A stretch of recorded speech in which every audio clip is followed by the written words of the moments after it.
Episode number 119. Mr. Lorry glanced at the work in his hand, and observed that it was a shoe of the old size and shape. He took up another that was lying by him, and asked what it was. "A young lady's walking shoe," he muttered, without looking up. "It ought to have been finished long ago. Let it be."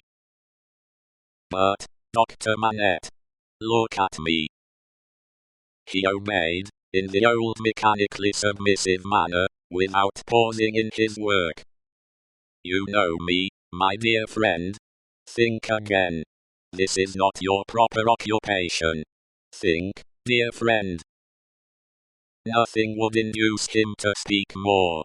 He looked up, for an instant at a time, when he was requested to do so, but no persuasion would extract a word from him.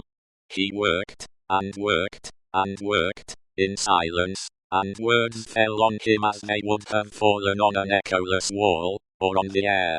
The only ray of hope that Mr. Lorry could discover, was, that he sometimes furtively looked up without being asked.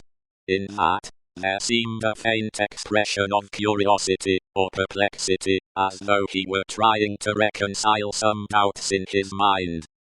Two things at once impressed themselves on Mr. Lorry, as important above all others. The first, that this must be kept secret from Lucy. The second, that it must be kept secret from all who knew him.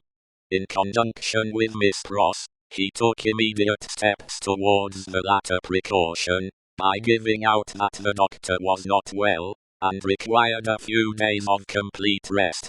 In aid of the kind deception to be practiced on his daughter, Miss Pross was to write, describing his having been called away professionally, and referring to an imaginary letter of 2 or 3 hurried lines in his own hand, represented to have been addressed to her by the same post. These measures, advisable to be taken in any case, Mr. Lorry took in the hope of his coming to himself. If that should happen soon, he kept another course in reserve, which was, to have a certain opinion that he thought the best, on the doctor's case.